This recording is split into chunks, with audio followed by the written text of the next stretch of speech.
Unshakable faith.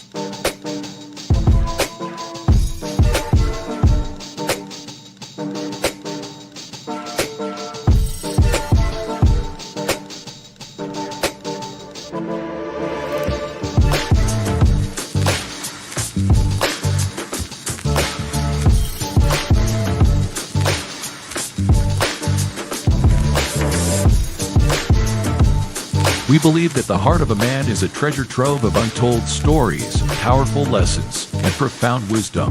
Through authentic dialogues and insightful discussions, we aim to unlock these treasures, one story at a time.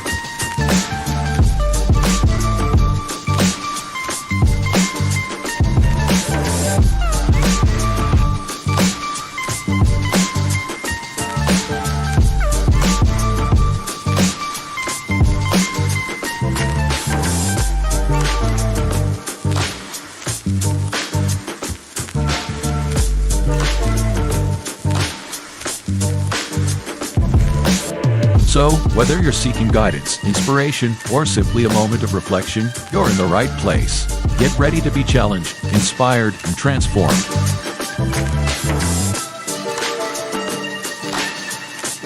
And now, to guide you through this journey of discovery, please welcome your host, a visionary leader and a true catalyst for change, Dwayne Dwyer, but we affectionately know him as the Mindset Coach. Good evening and welcome to this week's episode of The Hearts of Men. We're your hosts for this evening's conversation. My name is Dwayne Dwyer, go by the Mindset Coach, and I am joined by my brothers Garfield Martin, the Uncle Jr., the Consistency Coach, Mr. Rolling down the street, Mr. Roland Walker, poor man's Dr. Phil, Mr. Shift Happens, and Brother Tuami Gaddis, son of Timothy, the Available Man. Gentlemen, how are you doing on this beautiful Friday evening? I'm well. A little tired. But you know, I get a burst of energy to talk to my brothers on Friday night, so I'm ready for it. Good to go. Got my hat on, so I'm good to go. I'm just glad to see three brothers up here with me. You know, it's just it's a better feeling. I don't know what it is, but when it's like, you know, we doing that whole Voltron thing, or you know, we coming together, I'm gonna enjoy this. Yeah, me too. And you know, as always, I look forward to sharing in conversation with you guys. Just like we all look forward to sharing in conversation with the livest chat in social media. So again, we want to make sure that we recognize you by name because we appreciate you guys being here. You could be anyplace else, but you chose to be here, and we do not take that lightly. So that being said, welcome to the show and good to see you, Nick D, Crystal Everett, His Divine Appointment, Lisa Keys, Chosen One, Miss Charlotte Jordan. Who else am I missing in here? Miss Maya Jenkins Hobson, and anybody else out there who has joined us, whether you're on YouTube, whether you're on Facebook, Instagram, or even LinkedIn, get in the comment section and let us know that you're here because we like to acknowledge you by name on this platform because we appreciate you being here. Also, before we get started, tomorrow morning, part 2, The Hearts of Women, joint conversation with the Hearts of Men, talking about submission. So you do not want to miss that. And we're all looking forward to that conversation. So if there's anything else that anybody need to share before we get started? I'm good to go. All right, well, let's get this party started then. Oops, I'm sorry. 5, 4, 3, 2, 1. Let's go. It's okay. What if everything you believe about your feelings, that they're honest, uncontrollable, or even weapons of truth, is actually trapping you in conflict? That the anger you wield, the blame you place, or the pain you perform might be the very chains keeping you from real freedom. Welcome to The Hearts of Men. Today, we rip open the uncomfortable truth about how we distort reality to serve our hidden agendas. We're confronting how 71% of adults admit to weaponizing feelings while claiming to live in reality is often just a power play in disguise, or how Freud's warning about buried emotions predicts arguments you haven't even yet had. We'll reveal why Marcus Aurelius declared perspective a lie, how victim language narcotizes empathy, and the science proving your brain can't tell manipulation from authentic pain. Most importantly, we'll map your exit from this suffocating maze. That said, the countdown to your radical honesty starts in. That was supposed to be the countdown. 5, 4, 3, 2, 1. Let's go. All right, very well. Listen, as you already know, the topic of tonight's conversation is the truth about you, your feelings, and reality. And you know how we like to do, we like to start things off. I don't really think we need to define anything. I think we kind of understand the definition of you, the definition of feelings, and ultimately the definition of reality. So I really want to kind of just jump in with a very interesting question to get us started here. How would you describe the interconnectedness of you, your feelings, and reality? I'll start. I'll jump on the grenade first tonight. Um, so when it comes to me, I view myself as a continuous evolving, like changing, like not necessarily minute to minute, but from where I was to where I want to go, the constant journey of life. And with life comes more knowledge, more wisdom, more understanding, more information. And so that's kind of the me part. My feelings, I'm gonna come back to that. Well, actually, no, I'm gonna stay right here. My feelings are valid, whatever they are at the time. They're my feelings. But when it comes to my feelings, I don't make decisions based off of necessarily my feelings. I think a little more thought goes into it, some logic. Not necessarily as moved much by my feelings, but I am aware of my feelings and try to control them when I need to. And then the reality of it is this: things change. Going back to me, life is always changing. What may be the reality right now may not necessarily be the reality, you know, down the road with more understanding. What my reality was and what I thought life was and my feelings was at 25 is my reality now is different, um, from the perspective of who I am and my feelings in general. So that's kind of my interconnectedness of you, your feelings, and reality. Okay, just want to make sure I heard you correct. You said Mhm. reality can change throughout the course of time. My reality did what I thought was real at some time. I may not now, and then vice versa. I think, yeah. Okay, so as we're moving forward, the question I want to pose you to consider, and we'll come back around to it. Are you really talking about reality when you say that? Okay. I, Um, okay. yeah, just think about that before, and then we'll come back to you. Mhm. Roland or Gaddy, what you got?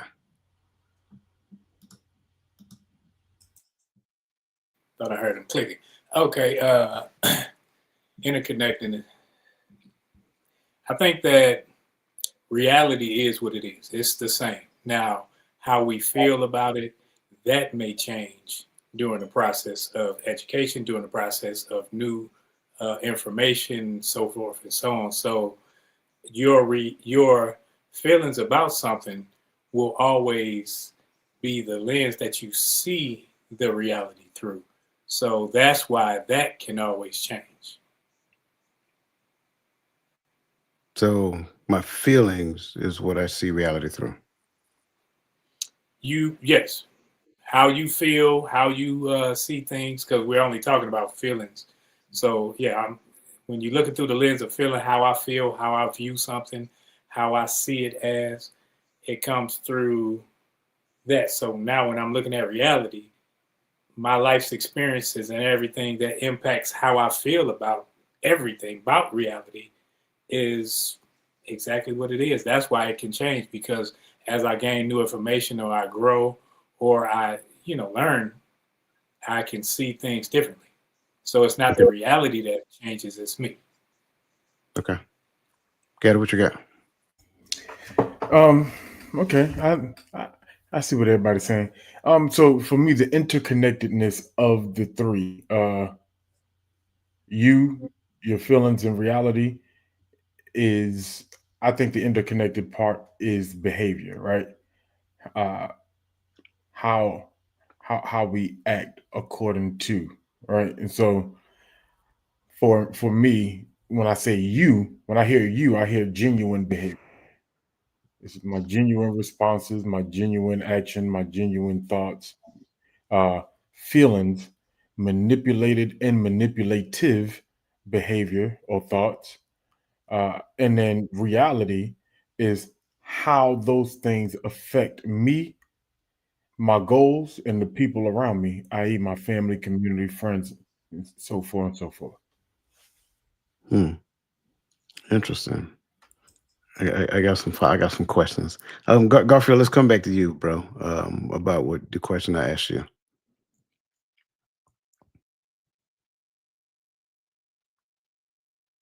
You muted, man. I said, can you repeat that question again? Yeah, you made mention that reality changes, and I asked you if reality changes, are we really talking about reality? I don't know. I guess in my mind, I'm thinking that we are. At some point, my reality was I'm married with 3 kids at some point. Now I'm in a different situation. Life has progressed and moved on.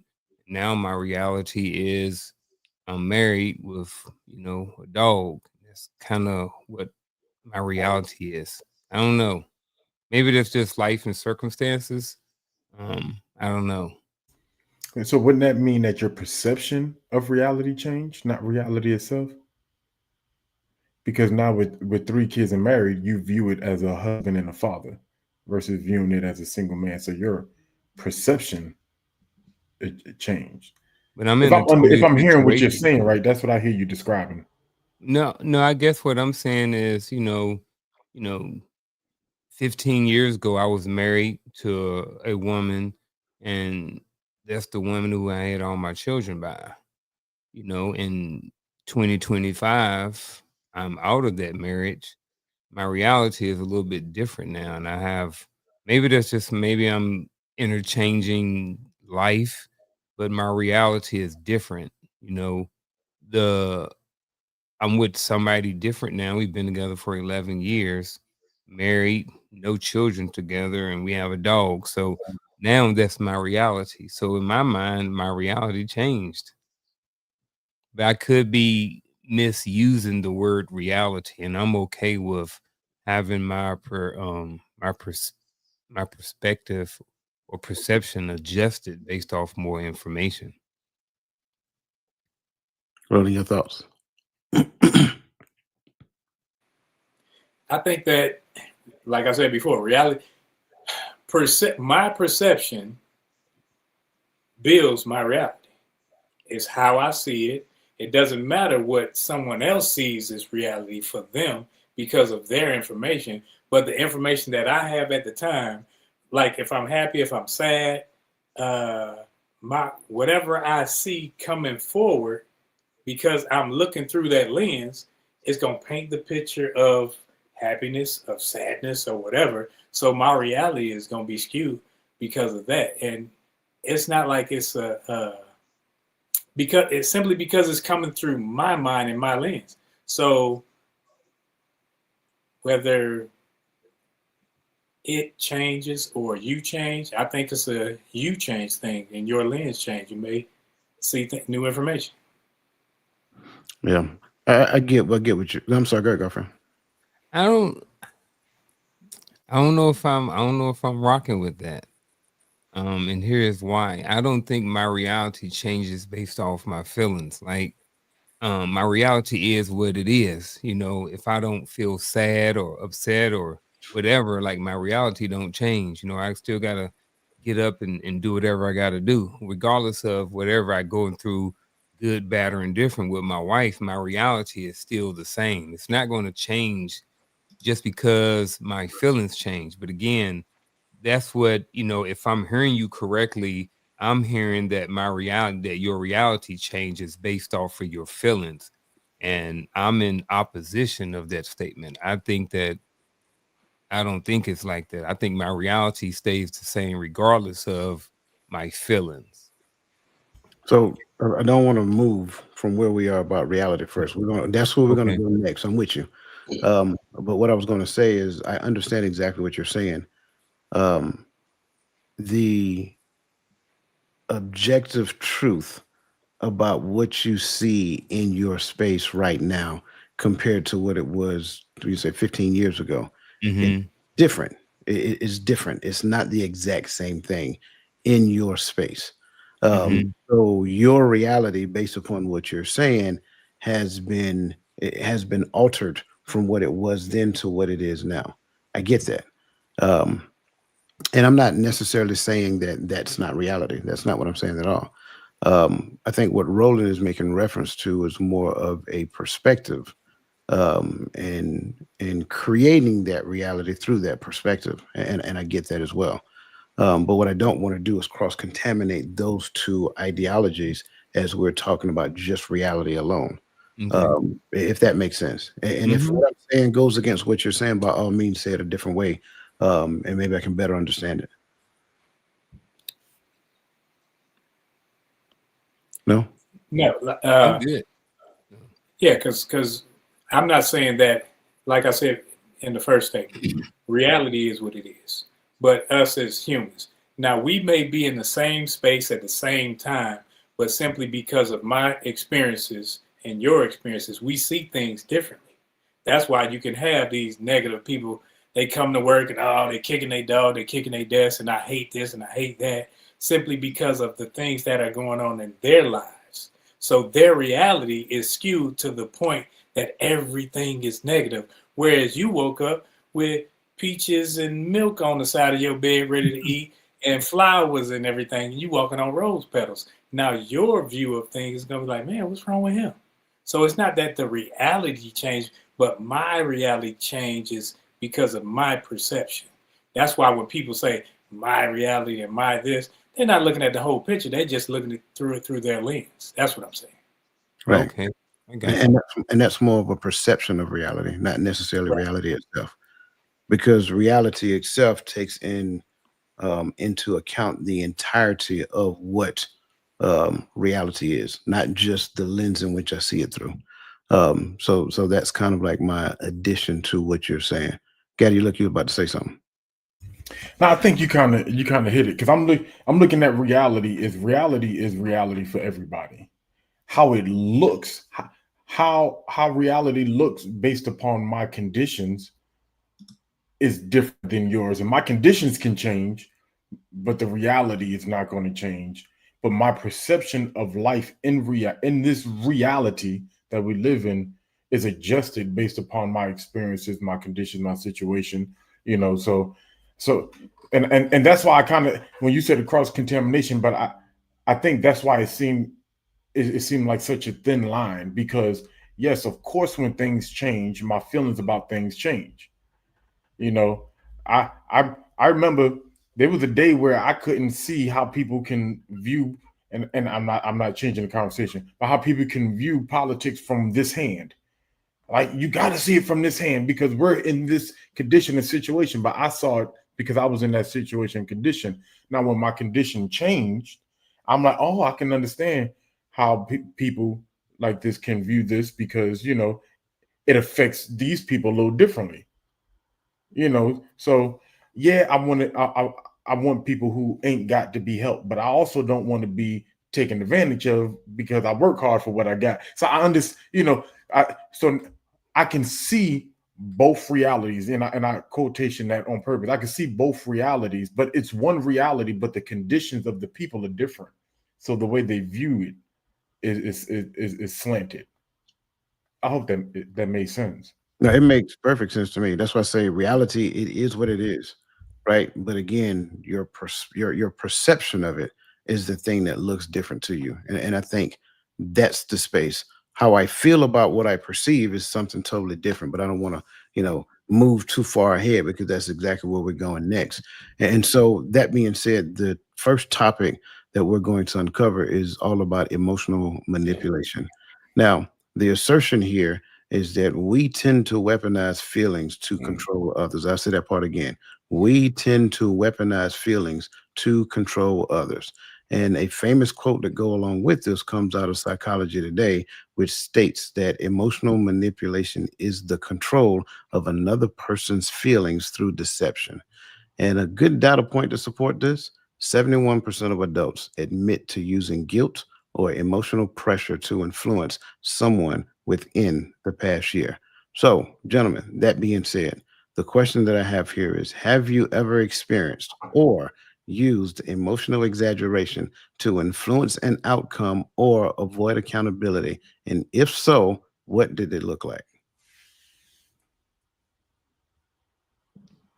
Man, I like everything you just said, and all into this question, because that's why when we got to feelings, my response was, it is manipulated and manipulative behavior, right? Because that's all emotion is, right? My emotions either going to manipulate my behavior, or I'm going to use my emotions to manipulate your behavior or your feelings. And have I ever?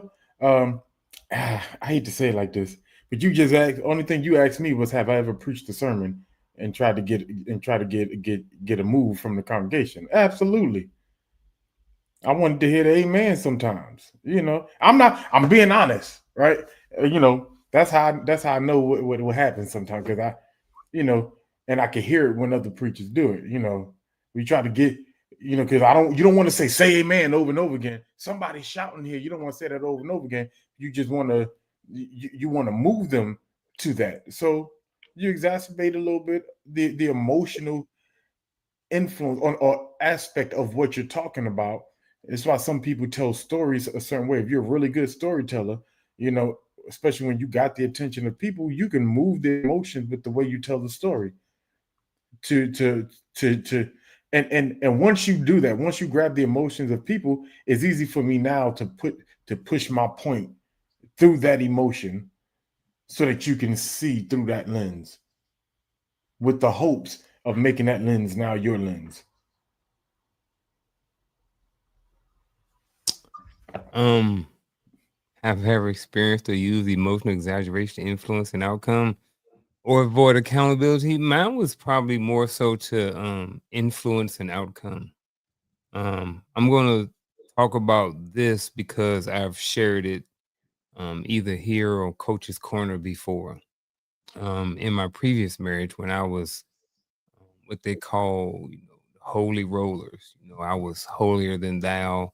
Nobody couldn't tell me anything. So my first wife and I, we was kind of raised up differently when it came to church and how we viewed church and religion and all of those different things. So I remember using some emotional exaggeration and some tactics to kind of influence her to be more, into the word, or more into, not watching Midnight Love. You know what I mean? I'm just being honest. I remember this was in Arizona. I just remember, because of what I wanted. I wanted that, what you hear in church. You got the one parent, on the deacon board, and you got the other one that's a missionary, something like that. The kids is singing, you know what I mean? That's kind of what I wanted. So I would use certain tactics and certain scriptures, and sometimes out of context and without more clarity and understand, to try to manipulate or influence a certain type of outcome. Um, for whatever, I mean, regardless of why, I can come up with a bunch of different excuses on why, but at the end of the day, that's what I wanted. And what it looked like a lot of long conversations. It looked like arguments. It looked like it was chaos. When you're trying to force somebody something, or trying to manipulate somebody to be or change a certain type of way, especially when they don't want to, but they're trying to be submissive and trying to do these things, and it just didn't work. You know what I'm saying? And so for me, that's kind of how some things were, and that's kind of how I use exaggeration and emotional exaggeration to try to influence a certain outcome. I'm gonna use the same study that gave that 71% from the Family Feud, where 100 people were surveyed. Now let me stop. But because I wasn't surveyed, so when they say that, it's like, come on now, probably wasn't people look like me. So I have little hope in things like that. But I would believe that it's like with this statement, I think if you've been in a relationship, it's true. If you've been in a relationship where someone wanted something and then they came to you. Wait a minute. You move. We're talking about you. Don't move the Yeah, goalpost. We're talking about you. yeah, have you. So yeah, anybody. I think anybody, yes, me. Anybody, that includes me, that has been in a relationship has done or experienced this. And an example would be when, say, your spouse goes to purchase something, and then you have an issue with that, and she brings up something from 7 months ago, and then it's like trying to guilt you, like, oh, when you bought this or when you did that. Anytime that's done is exactly what we're talking about here, because you're trying to get me off the point of what's going on right now to focus on something that was done in the past. And now you want me to shut up because you're either getting in your feelings or you're trying to point something out that I may have felt a certain way about then. So yeah, it has happened. Yeah. The answer is yes. And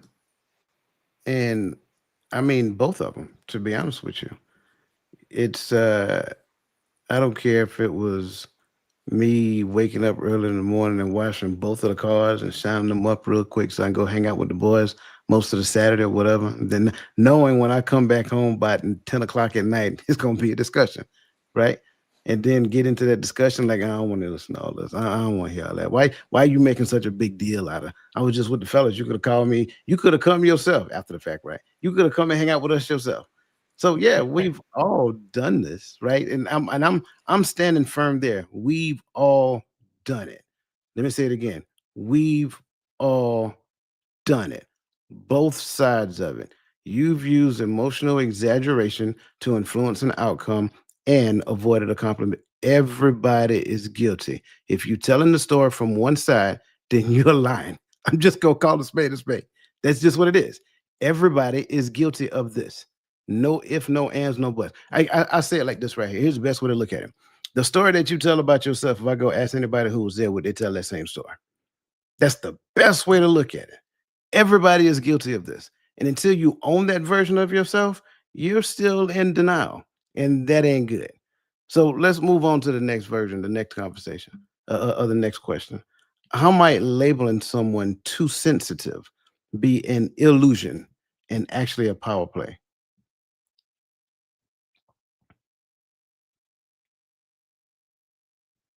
I think one of the things that you do is when you do that, you started kind of shifting your focus um on the behavior. Um Man, I'm being guilty of this. So um because it's like you're having a discussion. Can I be real out here, folks? Let Sure. me see. All right. So I've been in situations and been in relationships, and you're trying to have a discussion and trying to have a conversation, and it starts off, it seems like everybody's okay. But then what happens is you started knocking on somebody's door about something that they may or may not be doing, and it may not even be beneficial to the relationship. And then now the other person starts crying or getting upset, and then next thing you know, it's like, stop being so sensitive. And I think that can come off the wrong way, because it's not for me to necessarily determine how someone responds to whatever. At the end of the day, we still need to get through the information. We still need to get through everything. But I think that sometimes it can kind of sound like a some people can see it as it kind of like a power play. You know what I mean? So I just think that when it comes to like the illusion, I think that you start to take away from the conversation because now you're focused on the person being sensitive or the person being crying or something like that. So that's kind of where I want to sit at right now. I think if it were me using language like this, it's me trying to control how that person feels. I'm trying to control their emotions and how they see it because they're not seeing it like I see it. So I'm trying to dictate the whole conversation to where it fits more aligned with me versus where they may see it. So I'm discounting that person totally.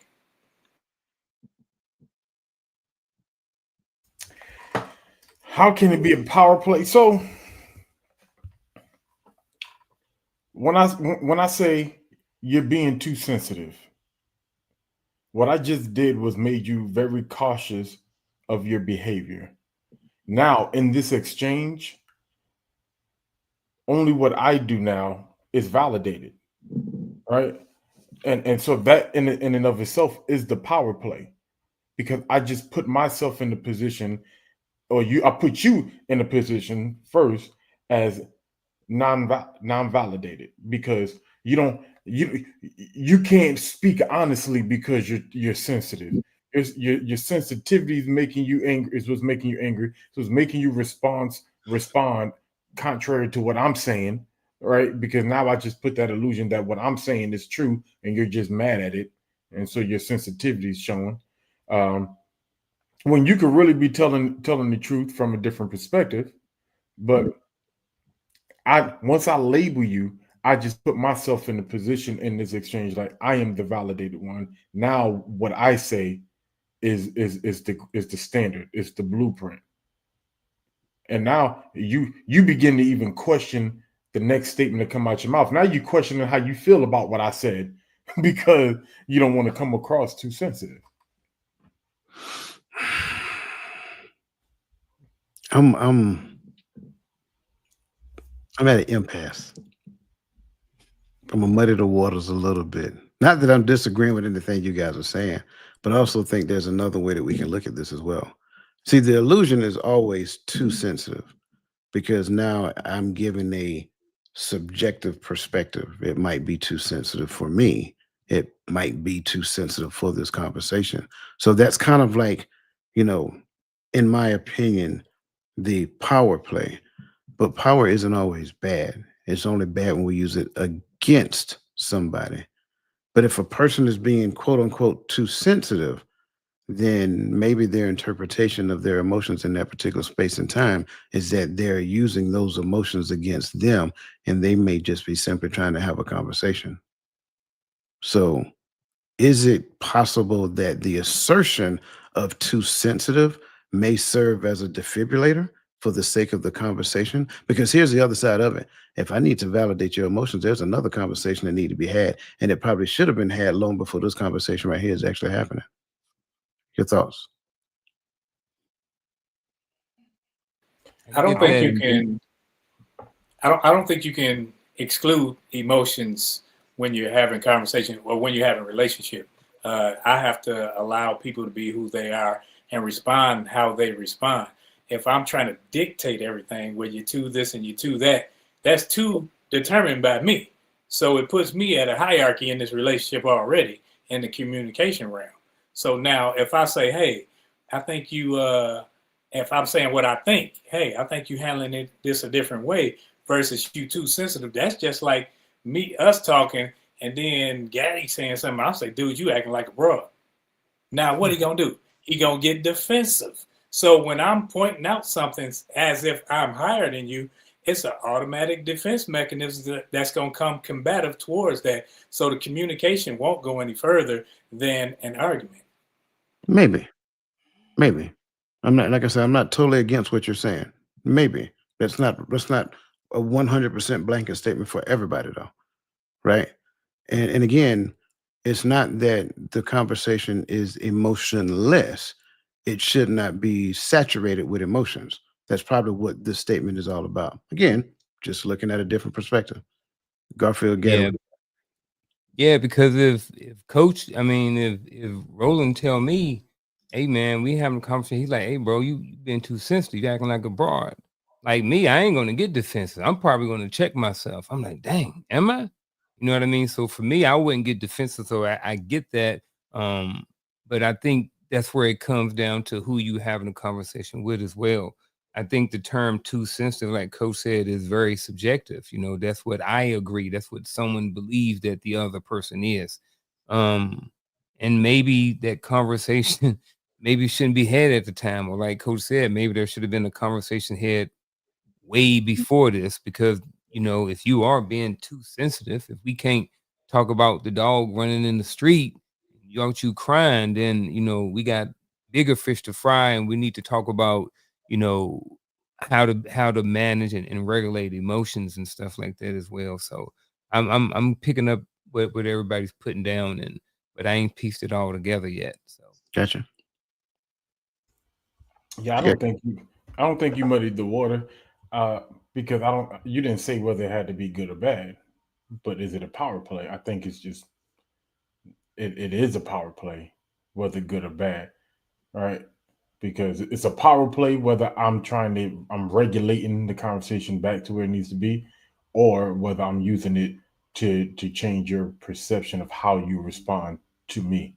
You know, either way, it's still a power play.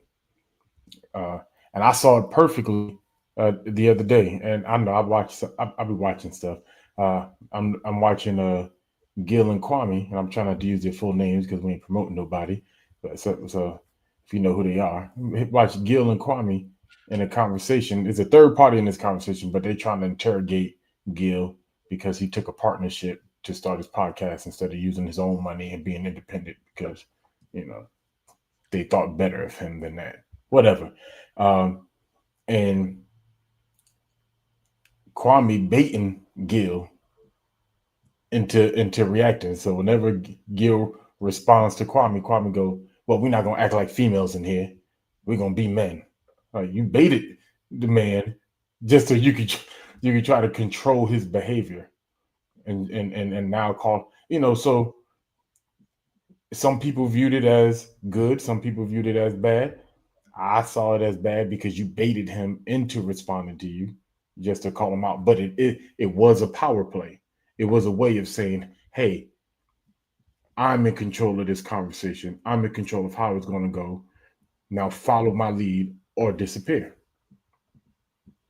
so here's where I'm stuck on, not stuck, but maybe the water got a little muddy for me when I started thinking about more is the power play. And I'm gonna go back to my scenario when I told someone you're being too sensitive. It wasn't I wasn't trying to bully the conversation. I wasn't trying to have a one up. I was just like, probably more out of frustration. Was like, darn it, man, like we should be able to have this conversation. You're being too sensitive. It's more like that. I wasn't trying to like have the power, have the control. I just thought that as two grown adults, we should be able to have this conversation, but we can't because you're too much in your feelings.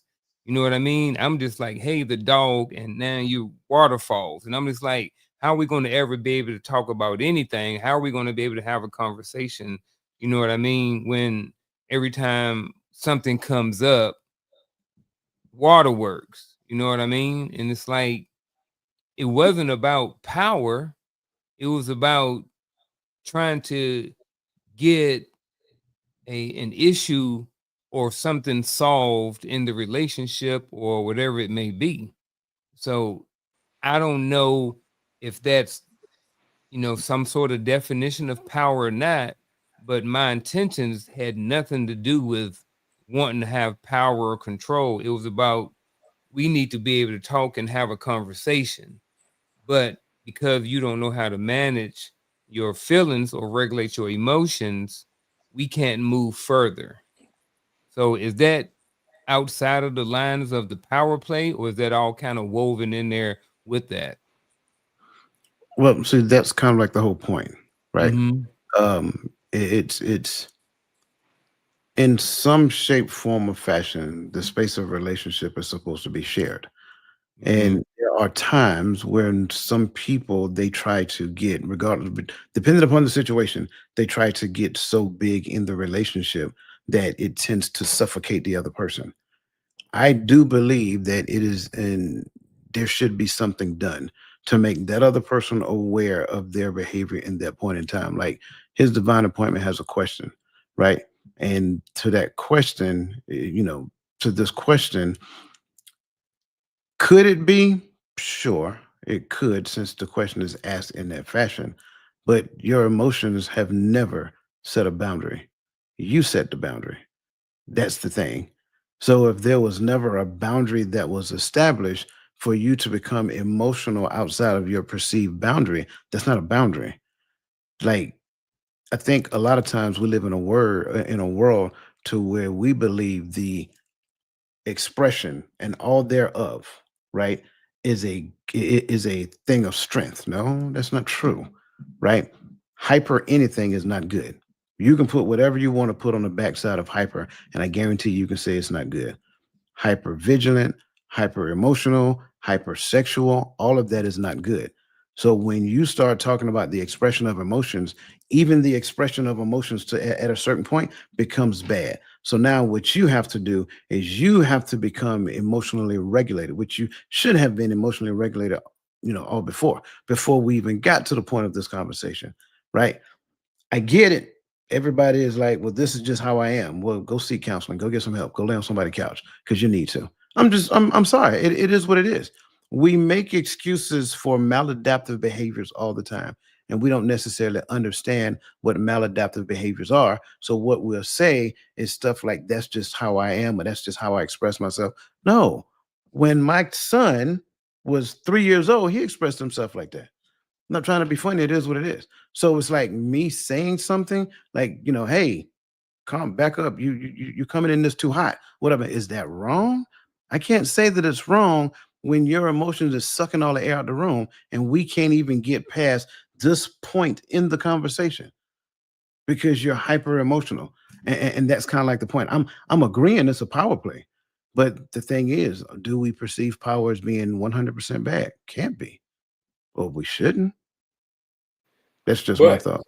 Yes. sometimes can it be, and it can in some instances where the person is inept when it comes to handling that person's emotions, handling that person in an emotional state. So it's like, okay, I don't know what to do with this. So I'm going to say, you're to this because I can't manage it, because I don't know what to do with it. So But if you're to something for me, it's like, okay, that's to something for me. Whereas someone else having that conversation would know how to navigate around that and say, okay, and listen and see what's actually being said versus see what's being said through the feelings. so help me, because I'm genuinely asking a question as the young man on the panel. Set up, by the I way. Hey, listen, I got 5 more weeks to be in my 30s. So, the young man on the panel. Now, but I agree, yes, with the statement, with the conditions set. But is it my responsibility to handle your emotions? It's not your responsibility to handle that person's emotions, but if you're in a relationship with that person and you're having conversation and you're trying to communicate, it's your responsibility as the other person on side of that to be able to listen through that without the emotions affecting you. Once it So, affects you and you say it's two, it has affected you to the point where I don't want to deal with it. so where I guess where I have the problem with it is on the flip side, right? For me to listen to what you're saying through your emotions, yes, that's a part of it. But the other part of it is, hey, you're being too sensitive, meaning you can't receive because your emotions is clogging your ears. Because now you're listening in the defensive Once and you say asking me to two, hear though, you out, that's a but you. you're not capable of handling your emotions enough to the level that you can hear what I'm articulating. Right. And then you should articulate that. But once you, it's almost an insult once you say too sensitive. In this moment, Because yes. it is, because it's something that I can't handle, something that I can't deal with. And I'm looking at it as it's too much for me to deal with. So that's like if somebody go on and do that over there, then come back and holler at me when you control yourself. You know, and I get that. But once I put that two on that other person, saying they're two, they're this, that, and the other, I'm not allowing them to be who they are, where they are. I'm with Lisa at that point. Hey, let's get a mediator. Yeah. Listen, I greatly appreciate everybody's perspective. Thank you guys for all the questions and the comments that you have in the chat. Keep them coming. Keep them coming. As you see, we're at 46 minutes and we ain't even really got started. Okay. Next topic, which I think is great coming out of this one right here, is illusion versus delusion, right? And the assertion here is that your perspective is not reality. I'm going to say it again. I'm going to say it loud for the people in the back. Your perspective is not reality. I don't care if you call it my reality. It still is not reality. So the quote here is everything we see is perspective, not the truth. So the data here says 83% of conflicts arise from people treating subjective interpretations as objective facts. Now, that said, how would you describe the difference between illusion and delusion, and how do they affect our interpretations of reality?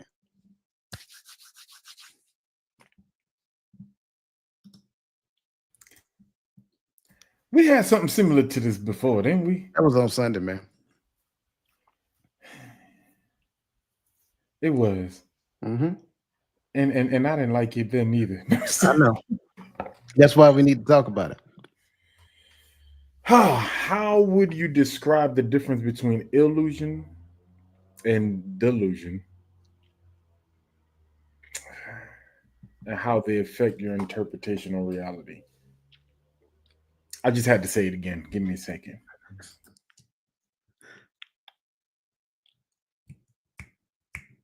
Anybody? Yeah, we did go over this last week, and illusion was something that's based off sensory, whereas you're experiencing something that may seem real to you, but since it's off the senses and whatnot, it may look like it's true, may look like it's real, but it's not. It could be a fallacy, whereas delusion is something where you have information that tells you something contradictory to what you believe, and you choose to believe what's wrong. Just like people say, we live in the best country in the world, whatever. But like stuff like that, that's delusion. And how did they affect our interpretations of reality?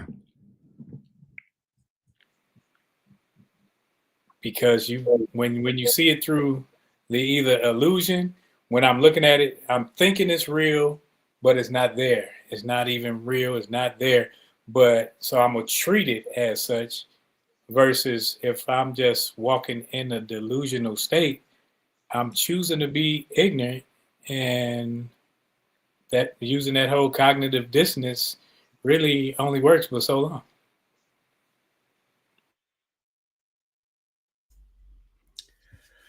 I'm gonna be honest. I had to look them up so I could have a better understanding of both of them. Right. So when I looked up illusion, it talks about how it affects it. Illusion affects how we see reality, and delusion affects how we construct reality. So back with the illusion parts, it said it creates temporary misunderstandings, like they don't like me and I'm not good enough. And then when it comes to delusion, sometimes, you twist facts or you ignore evidence. The way I look at this, and I definitely don't want to make this political, but I've seen people on the internet and they say, well, hey, so and so, that's your president. And they say, well, that ain't my president. And I'm just like, regardless of whether or not that's a fact, regardless of how you believe or what your reality is, that person is sitting in that seat. Now, you can say that ain't my president, I didn't vote for him. Regardless, at the end of the day, that is the person who is who he is. Regardless if it's this 4 years, last 4 years, whatever like that, that person is in that. And then when the delusion, I see people, going in there and they twist facts all day long. And they'll say, well, this said this and this is this. And I'm just like, no, that's not true. And that's not true either. And then, so I see a lot of illusion and delusion when it comes to certain things like politics. And I think, if we talking about how it affects how do they affect our interpretations of reality, I think in certain cases, it can affect it in a negative way. It can affect it in a point to where you can't really see things for exactly what they are. So that's my 2 cents. Yeah. So when I did the same thing, I had to go look them up again because I remember Sunday Lisa gave us the definition. I just can't remember them off the top of my head. But so when I'm looking at illusion, I definitely go to the politics of it because especially in America where it's a bipartisan, right? So you either got one side or the other side. And I think when you live in a framework to where you can only see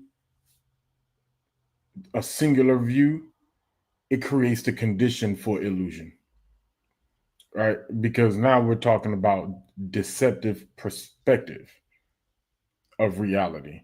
And so I'm basing how I see reality off of these set conditions, that this is how the world works and this is how it should work. And everybody who don't see it within this frame, they're blind, and they're the one that's deceived. I think whenever you can't bring the whole scope in, you're definitely walking in an illusion, especially speaking of our politics, right? Wouldn't that be delusion though? Delusion. No, because so maybe it's the way I'm thinking about it. Because when I'm hearing delusion is what we're saying, firmly held belief. Somebody Look at it like this: if it's a perception, it's illusion. If it's a perspective, it's delusion. I don't really have a big problem with the illusion either, because I think with the illusion, based off of this, I think, with understanding your viewpoint, your perspective or whatever can be adjusted, but I think when it comes to delusion, I think that's kind of negative, Maybe. Okay. Maybe. If you're open-minded, your illusions can be adjusted. If you're open-minded, there you go. I think so. What's hard for me to agree with you, I see what you're saying, because I was teetering there too as y'all were talking, but it's when I'm reading the definition, it's the word deceptive perspective that messes it up for me. If it's deceptive, then it's outside of reality. I'm trying to understand the confusion at that point.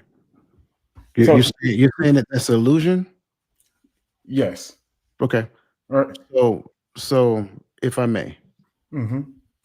Everything that governs what you see comes from where? That governs what you see? Yeah, everything that governs what you see. Like, what governs what you see? Do you see reality? Do you? I'm trying to... Do you see? I expected better from you. Do you see reality exactly like it is? No. So what governs that? Those who control what's in front of me. No, not those. What you believe. What you believe governs what you see. So now when you look at perception perception is viewed through the lens of what you believe. Belief governs thoughts. Thoughts governs words. Yes. So what you see is governed through what you believe, right? I guess I put belief on the side of delusion. Okay. Yeah, that's what I said. So if it is perspective, it is delusion. If it's perception, it is illusion. But both still go through the lens of what you see. And the lens of what I see is governed. Therefore, like if I change what I believe, then what I see in reality actually changes. Yes, no, maybe so, could be. Possibly. Yeah. But that goes back to when you said if you're open-minded. But that's why I said that's part of the reason why I said why I use politics, the bipartisan, because if you're not open-minded, you're in that tunnel. Sure, absolutely. And so that creates the illusions of reality. Right. Sure. So, but if you're open-minded, then you're open to your assumptions being challenged. And you will be open to hearing and considering what somebody else is saying. And at the level of what they're saying, you're now comparing what they're saying to what you actually think. And then you use a meritocracy way of approach to it. I look at it the opposite way. What you see becomes what you believe. And that's marketing 101. And that's why they put up billboards and they have commercials and TV shows so that they can go through your sensory organs and such, so you can start to believe, man, I need that hamburger, or I need that motorcycle, or I want this. Like, man, you just sitting there watching the commercial, like, man, I'm gonna go buy a pizza, because they fed that to you, fed it through your ears. That's why we call ourselves N's and B's and H's and stuff like that, because they fed it to us. So now our perception or our beliefs about who we are or who other people are come from that. When you go around the world, other people view us of what they seen on BET or what they seen on TV, not because they experienced us, but because it was fed to them. Right. Then they grow up. That's I'm not disagreeing with you. That's the immature mindset, right? The immature mindset, I believe it when I see it. But once you mature, it's like I will believe it until I see it. Right? Again, seeing is believing, immature mindset. More mature mindset, believe it until you see it. Go ahead, Garfield. No, that's kind of where I was thinking about right there. Yeah, I don't have anything else I thought about, but I'm good. Okay. Great. Listen, man, I greatly appreciate everybody's points, especially in the comments. Keep them coming. We're seeing them. We're trying to answer them in the midst of the conversation because, as you see, time ain't waiting on us, so we got to keep them rolling. No pun intended. So that being said, we're going to jump down to the next section, which is how ignorance spoils potential. I'll say again, how ignorance spoils potential. And keep in mind, ignorance is just not simply the absence of information. It is also the rejection of information as well. Okay. The assertion here is emotional literacy fuels self-sabotage. I say again, emotional literacy fuels self-sabotage. The quote here is, unexpressed emotions will never die. They are buried alive and will come forth. They will come forth later in uglier ways. Sigmund Freud. The data here says 68% of men misidentify primary emotions, calling loneliness anger. That said, in what ways do mislabeling our feelings create unnecessary chaos? And when you think about chaos, don't always think external.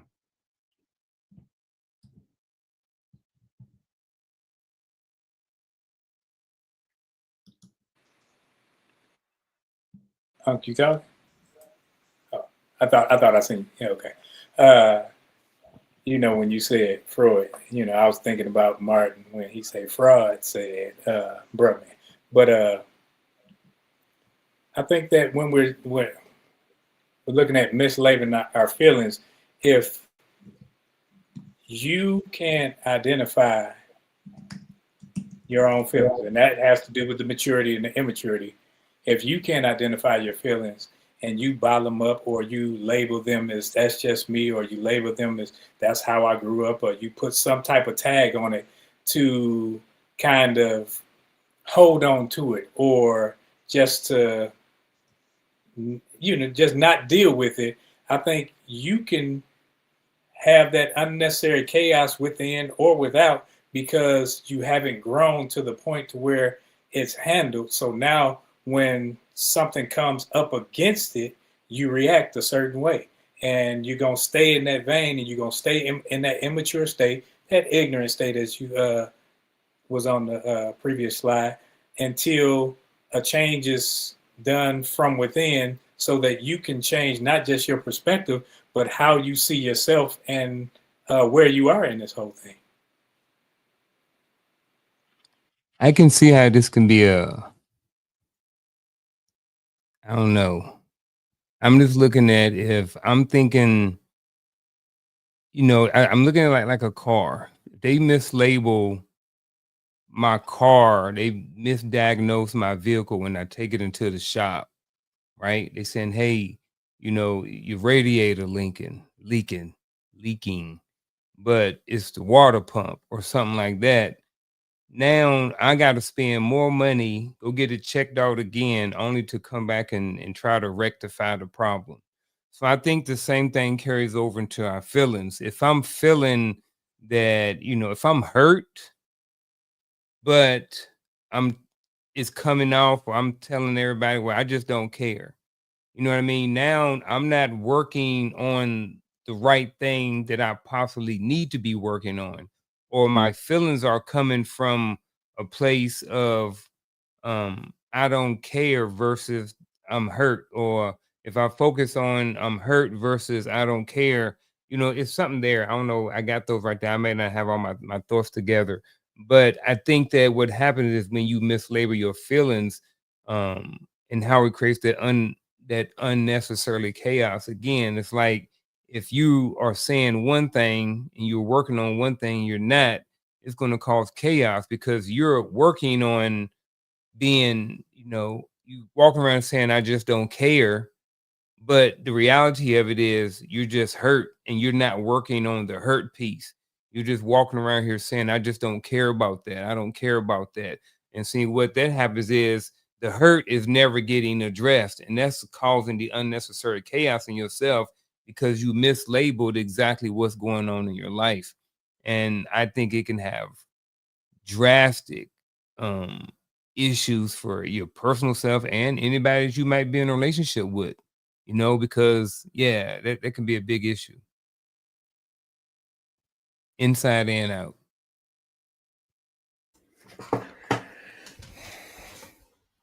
This is an interesting question, actually, because and I don't think you even had to give that addendum, because automatically when you talk about feelings and chaos, I think we all automatically thought internally, because to misdiagnose or mislabel a feeling means you don't really know what you're feeling. That alone is chaos, because having to deal with what you feel, once you get into a feeling, your automatic response is to deal with it, whether it's to express it, to maybe you think repressing it is the answer. Maybe you think finding somewhere to go yell, someone to scream at, or whatever, depending on whatever the feeling is. You know, I think I'm feeling lonely, so you just go find the next person and crawl up next to and under. All right, but it ain't. Maybe it ain't loneliness that you're feeling, or maybe whatever it is. Maybe it's just you're missing it's something that a specific person brought to you. Being married brought to you. So now that you're no longer married, you think you feel lonely. No, you're just feeling that missing void that always been there. And getting up next to somebody else don't feel that. But you're saying I'm lonely, and you think the answer is just to go find someone new. That's not the right answer. And maybe, especially if it's not, well, whether it's loneliness or not, that's not the right answer. Right. And so only thing you're doing is you're fueling something that don't need to be fueled inside of you. And you're never dealing with what the core issue is. And you wonder why no man is ever good enough no more. No woman is ever good, because you're trying to recreate something that you once had. And that's where the healing needs to take place, is with dealing with the relationship that is lost. And I think a lot of people don't. And I didn't mean to shift directly to relationships, but some feelings, I think, actually properly identifying your feelings sometimes come with accountability. And I think a lot of people, we run from accountability because we've been taught so much in this world that we're validated through our actions. That's how you felt. Do you, boo boo? Don't let nobody stop you. Don't, no, shut up. Get help. It's gonna be all right. Because that's not the answer. If the answer is always they just don't understand you, everybody don't understand you, nobody's smart enough.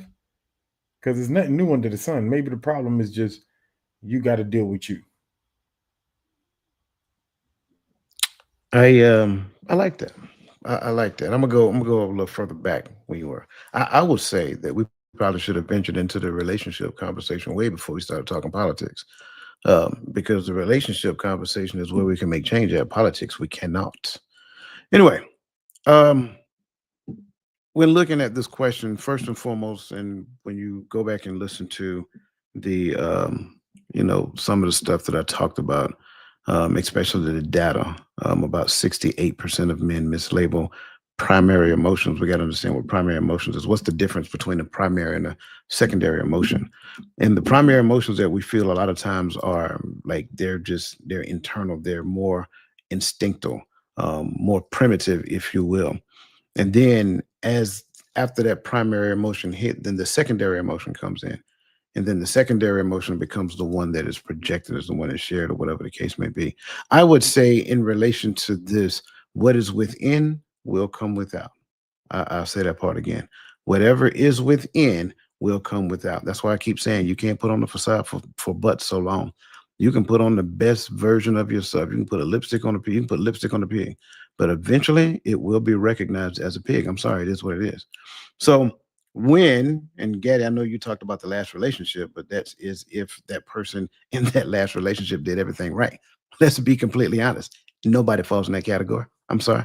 So let's go beyond that. What did you bring into that relationship that contributed to the decline of that relationship? Where did that thing come from?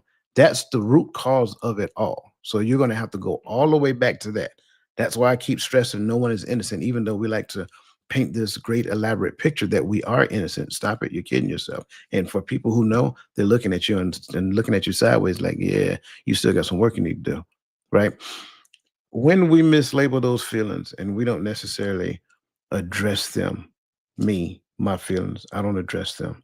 If I'm in a relationship, situationship, whatever you want to call it these days, if I'm in that, if I don't talk with my partner about the feelings that I actually have openly and honestly, right, then they themselves, they don't know what it is. And now they're left with the volcano erupting. And then I'm expecting them to be able to listen to and take part in the erupting volcano. No, they didn't sign up for that. That is low hanging fruit. Stop trying to convince people that, oh, well, if you don't, that's wrong. No, I'm going back. I'm with you. I'm with you all day long on that, bro. Listen, if it don't work on one hand, it shouldn't work on the other, right? My patience should not be taken as something that you get to take for granted at your disposal when you want to use it. Sorry. No, it don't work that way. Again, let's do the internal work. Whatever my primary emotion is, if I can own it, address it, do the necessary work to understand why that primary emotion takes hold of me the way it does, and then causes the response outwardly that it does, then I can change the response. But only when I address that thing within. And it's not an easy thing to do, I get it. But at the end of the day, it's a necessary thing to do. So that's just kind of like my point there. Um, you know, and that takes us to the next talking point, which is the victim as a predator. I'll say it again, the victim as a predator. Now, let me give this before we go forward. This is not saying that every victim is a predator, because I know somebody's thinking that already. Y'all know how it is. Cut it out. All right. Victim language is covert manipulation. I'll say it again. Victim language is covert manipulation. Self victimization is the art of making suffering profitable. Robert Glover. And the data says endless trauma references decrease listener empathy by 62% within 5 minutes. That said, gentlemen, how can I tell when my hardship story becomes a projection of an emotional ransom? I was thinking about this for the last couple of minutes. I scrolled over and looked at the banners. I was trying to prepare for this question. I was like, my response is this: how can I tell when my hardship story becomes the projection of an emotional ransom? Is when it becomes manipulative. That's where I want to start with. The reason being, I'm thinking about, I'll use me. So when I'm having a conversation with somebody and I go back and I'm like, oh yeah, well, my dad was on drugs, right? So in general, that's probably going to bring the conversation down if it is maybe elevated or whatever. Because now, I talk about that up here and whatever we talking about now, I'm just gonna use y'all. Now I got y'all by emotional ransom because now maybe Roland ain't gonna throw that jab at me. Maybe Coach ain't gonna say this because they may be treading lightly because Garfield just talked about, his trauma and how his dad was on drugs and stuff like that. So I'm just using y'all as an example. And I think that's an example of when you start holding somebody emotionally ransom, because now they may or may not be able to express themselves. Maybe they want to, because now you're manipulating them with some trauma or something like that, or some hardship story from the past, or from the recent future. So how can I tell when my hardship story becomes the projection of an emotional ransom? And I think, again, when it becomes manipulative. I think when you pigeonhole the focus, to this one thing, this one event, this everything was horrible, it was yada, yada, yada. I think that's when it can become manipulative, when the focus is pigeonholed, because everybody can see whatever it is, if it's something destructive, like as it being destructive.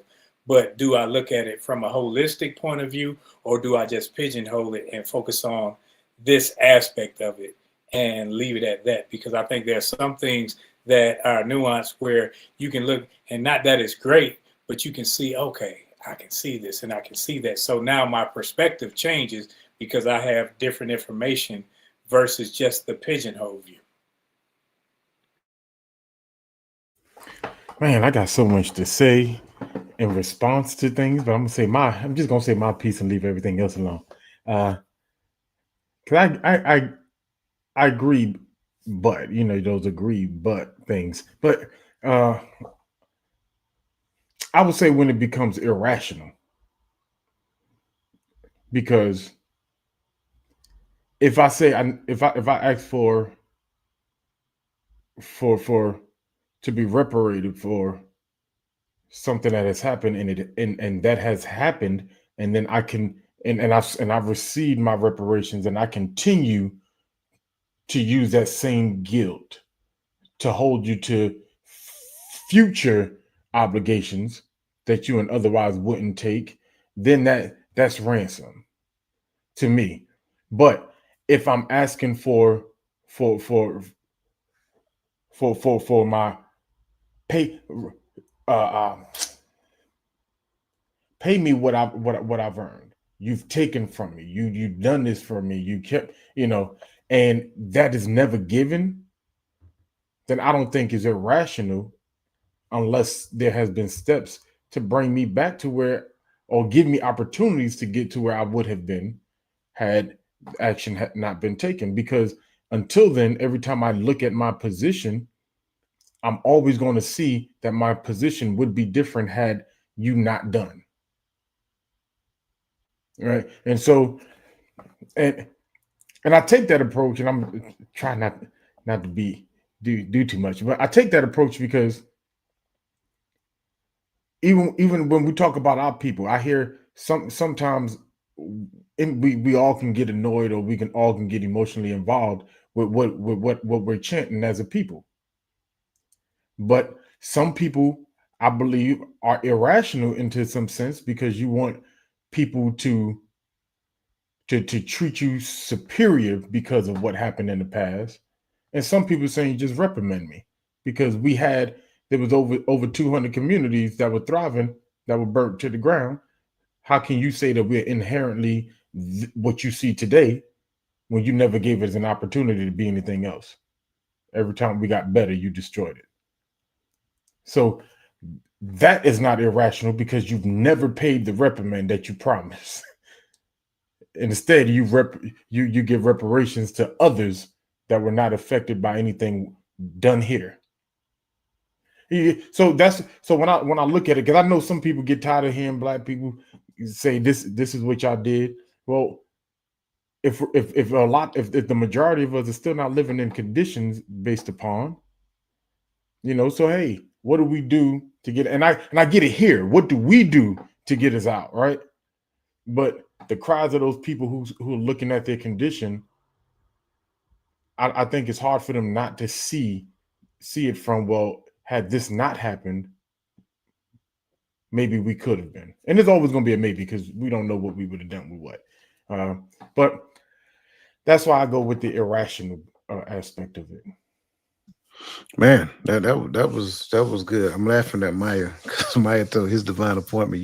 You said that like I said it, but she didn't say it that way. She just spelled Maya wrong. Anyway, I love this question because I have several answers that I can give. First and foremost, I'll start with my hardship story.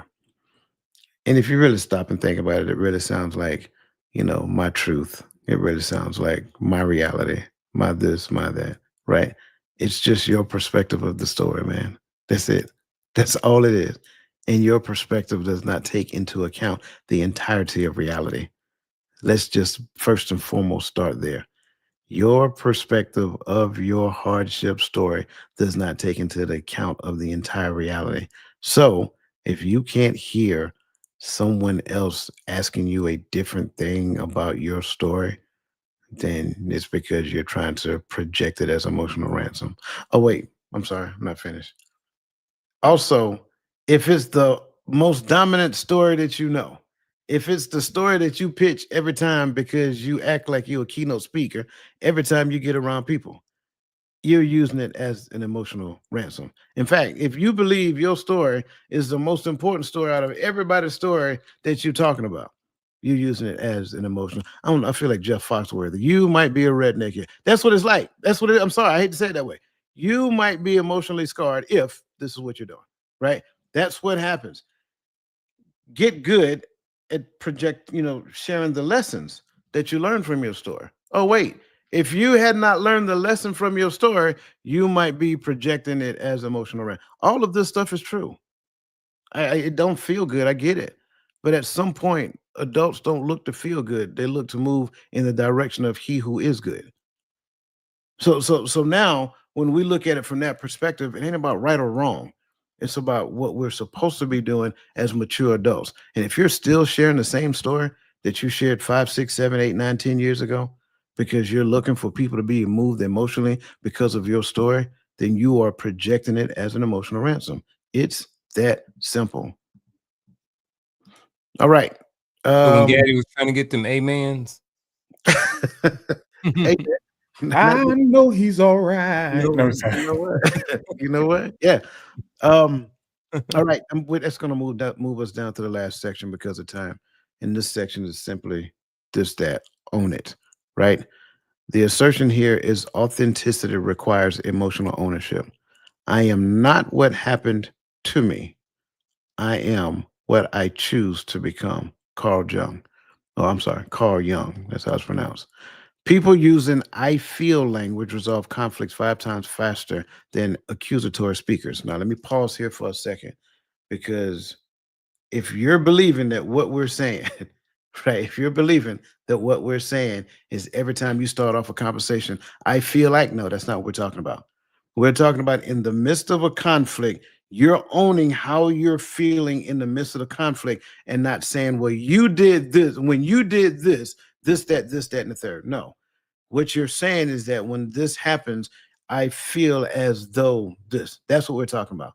So don't start patting yourself on the back if your primary, introduction into every sentence you say is "I feel like." Nobody cares. Okay. The question here is, what happens?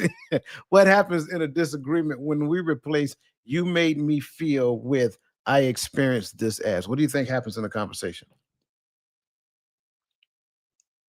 Well, one of the things it does is shift the focus off of the other person and then kind of puts it on you. Because, I can say, well, you made me feel like crap. And that's different than, I experienced the way that you spoke to me, yada, yada, yada. So I think what it does initially is that it shifts the focus from attack mode to more, I don't know if it's the right word, but more of a more of a reality. I don't know. But again, I think it shifts it off of the other person to more about, I don't want to say me, but more about what we have going on at the time, and it takes away the other person getting in that space. Oh, it was one of them other questions. I don't know. This goes back to something else in my mind. Yeah, I'm gonna stop right there. But I ain't gonna stop. I'm just gonna say I'm gonna keep it short. What happens in a disagreement when we place "you made me feel" with "I experienced this as" is it shifts the focus from the other person, and it takes you're not in attack mode. I like it. I felt like I should just be the guy to go against the grain on this one. Because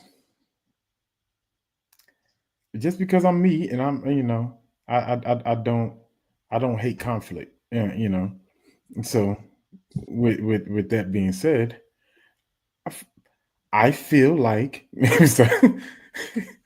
sometimes shifting from "you made me feel" can give you an emotional relief to back out of responsibility as well.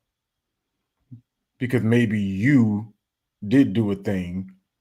And if we're in a relationship, the only reason why I'm coming with "you made me feel" is because it's repetitive to a point to where it now, and speaking as men, we get to a place where we don't like to feel this a certain type of way.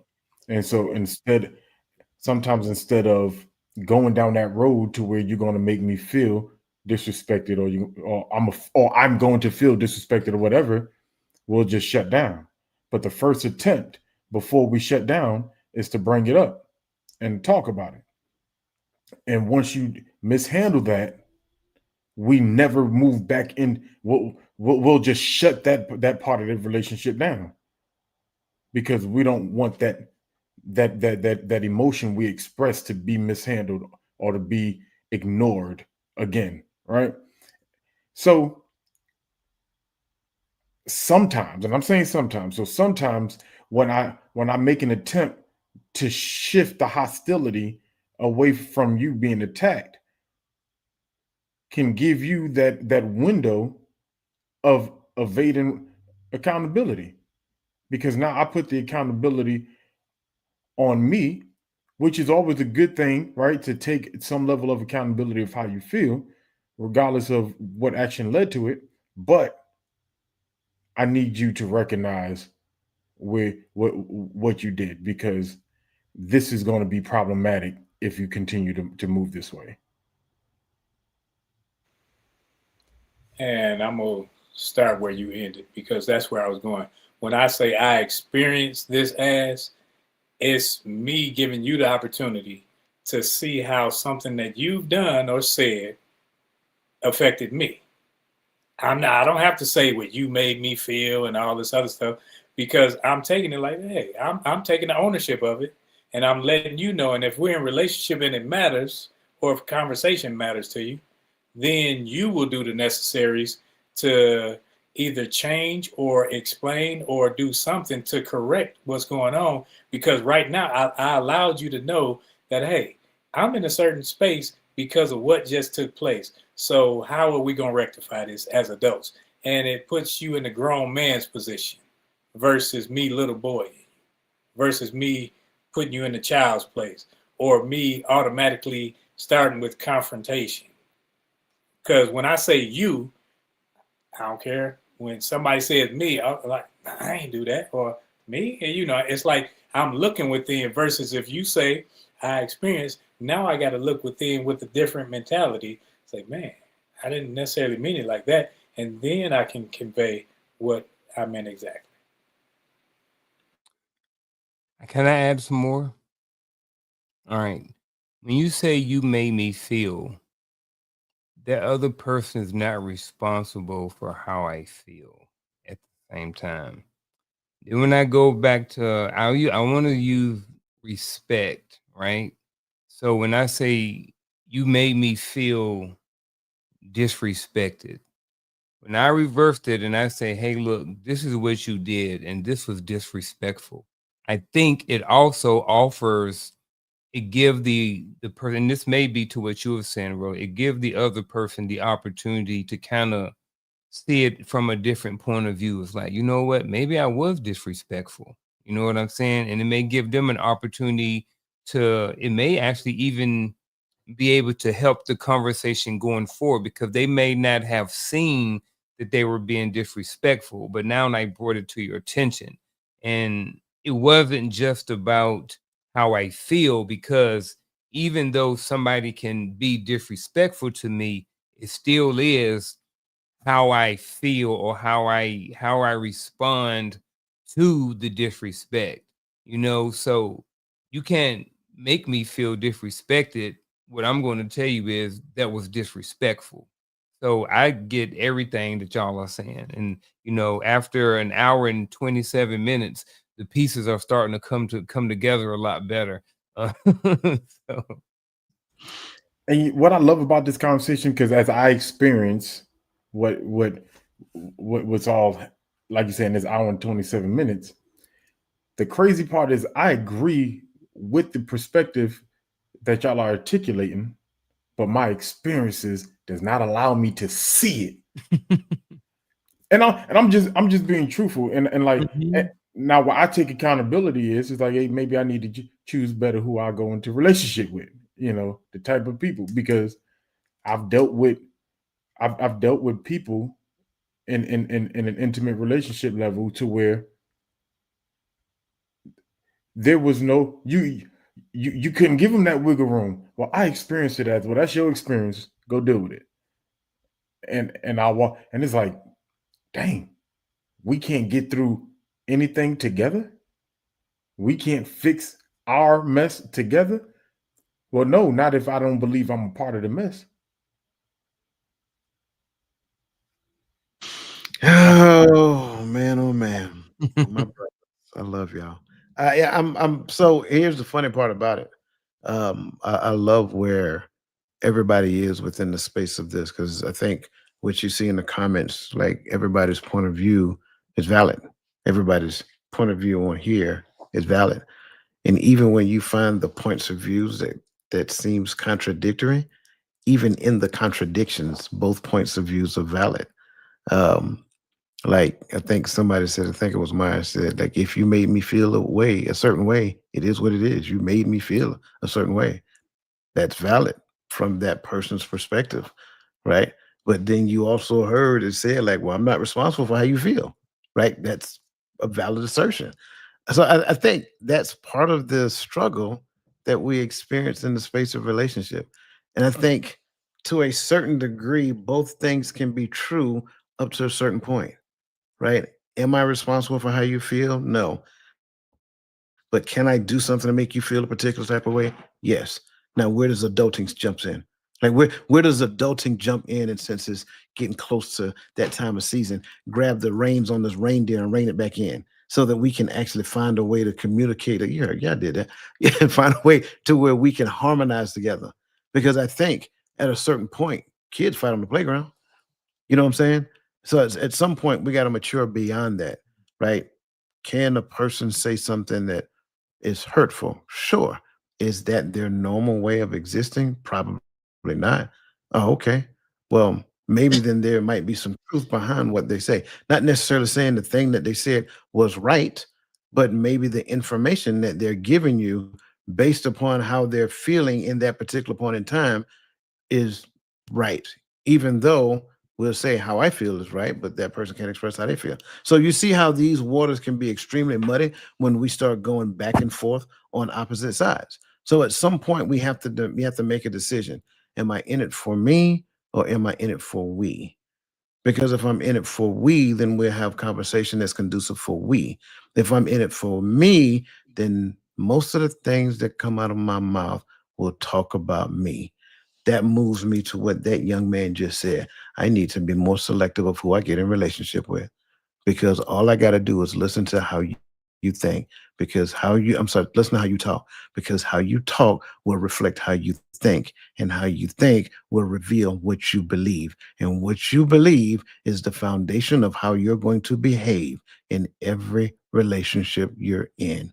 And if that's the case, when I do attempt to have these conversations by replacing you made me feel with I experience it as, then that's what I get.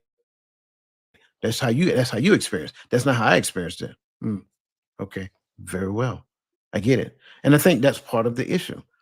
A lot of the times we're having these conversations to where where it's supposed to move us in the direction of what is right and righteousness, to where some people who are hearing it, and that's not talking about anybody on this panel or anybody in the comments, right? We're talking outside of y'all because y'all are great and wonderful people.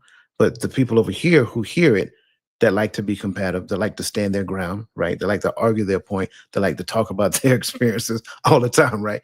Like those people ain't trying to hear that. That's why I keep saying we're not all in it for the same reason. We're not all moving in the same direction. So yes, I'm with you on that one, Gaddy. I need to be more selective with who I get in relationship with. Okay, I do apologize. We went a little bit over. I appreciate you guys sticking with us, but that takes us to the bittersweet moment, which is our final thoughts.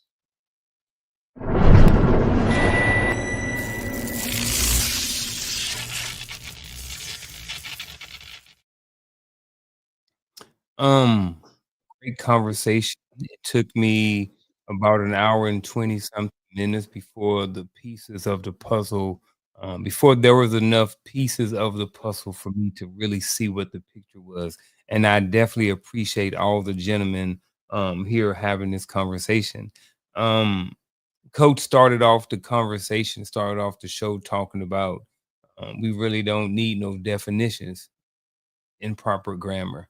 We really don't need definitions for you, feelings, and reality. But as we started going through the conversation, maybe we did, or maybe we came up with some along the way. So I definitely want to say that it is definitely worth going back and rewatching the video. I would suggest going back and start with coming up with your definitions of your feelings, you in reality, and then watch the show. And I think that after that, go back and have a post op, and then go back and revisit your thoughts and on your definitions on you, your feelings, and reality. So overall, for me, it was just a fun conversation. Well worth going back and watch it. And if I got to add, just my small little information would be was to go and really take a deeper dive into what these three words mean. What really is you? Who really are you? You know what I mean? What is it about your feelings, and then what is true reality, and I think, if you have a really good understanding of those, I think that'd be a very great thing. And that's my final thought. Love the conversation. Appreciate being invited up. I think that when we're talking about feelings and reality, sometimes we can be callous to the feelings portion because we think that person's feelings, that's not my responsibility. And I believe that wholeheartedly. It's not my responsibility. But sometimes how I respond, how I act, how I talk, how I conduct myself can have an impact on somebody and make them feel a certain way. So I have to acknowledge that. So feelings are important. And if you're in relationship with someone else, that means that it's not always about you. So when you are saying, if you are in this mature state, now I want everybody around me to be in a mature state so we can communicate in a proper manner versus reacting off of emotions and off of feelings in that nature. So everybody's not going to be at the same plane at the same time. So as we grow, I want you to grow. As we communicate, I want you to feel heard. I want you to feel understood.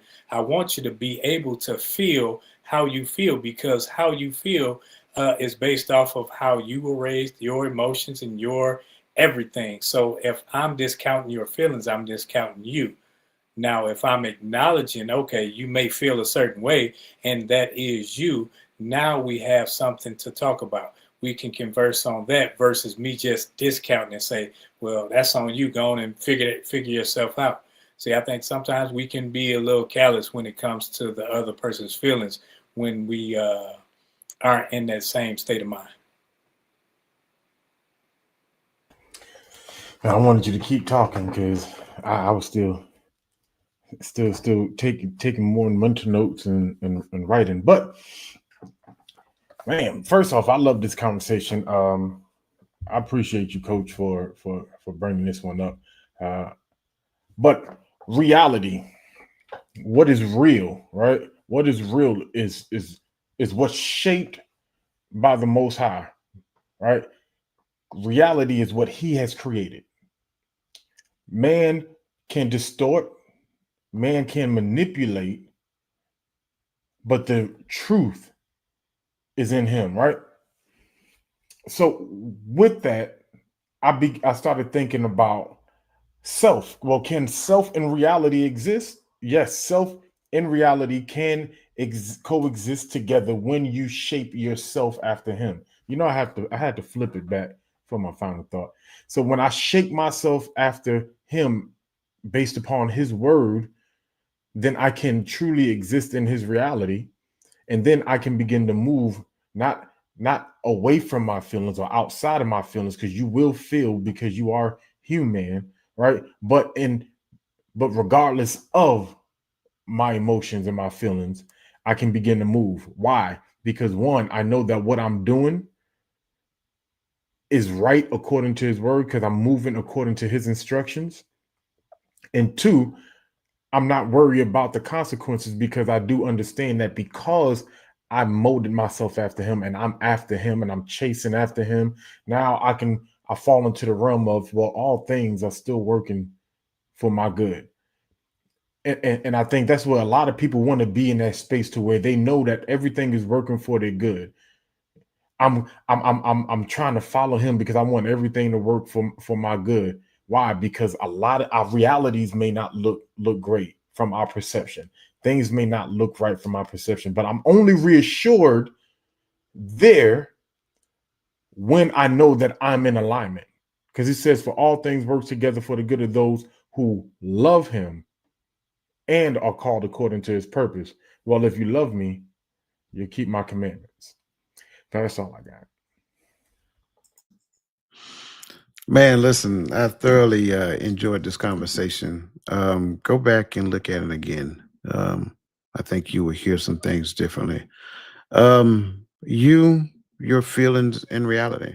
And of course, we like to start with reality because I think, you know, most people want to know what reality is, but I think we need to start with you, because I think a lot of times most of us don't know who we are. We don't even know what we like. It's a lot of confusion, and of course, as you guys heard, it brought to bear the interpretation of perspective and perception and what that looks like. You heard that being brought out through the lens of illusion and delusion, and there's a lot of delusion that is being articulated across the airways and in face to face. So I think that's where we'll start. Start with you, right, and then move forward. Remember, this is inside out work, not outside in.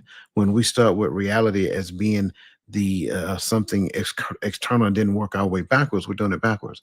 You got to start internal, right? Understand the thing that shapes you to be who you are. Understand what you really and truly do believe, and then go back once you understand that. Then look at how that shapes your perspective and how that shapes your perception.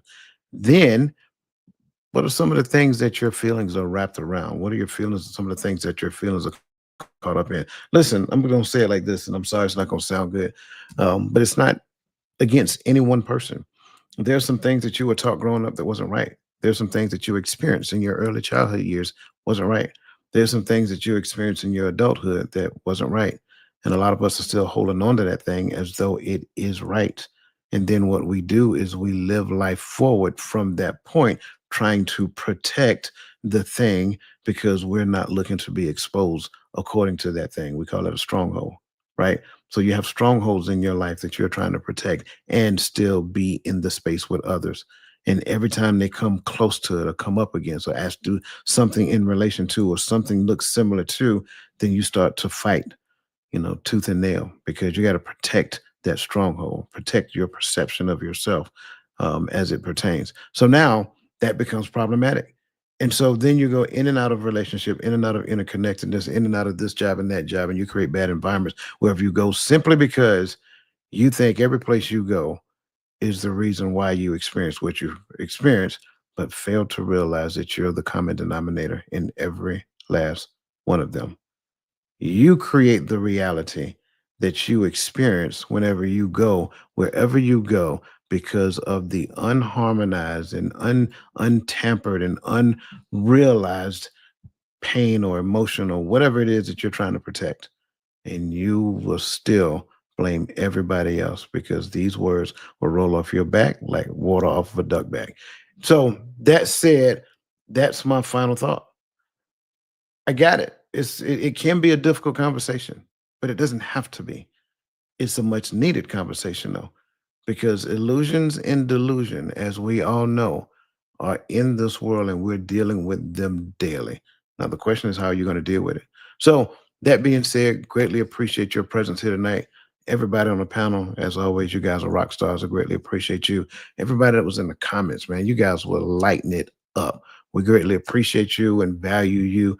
Make sure that you're with us tomorrow morning, 10:30 a.m. for the Hearts of Women.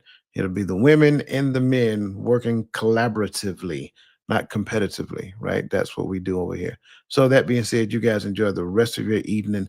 Let the best version of yourself be a blessing to somebody else, and we'll see you again next week.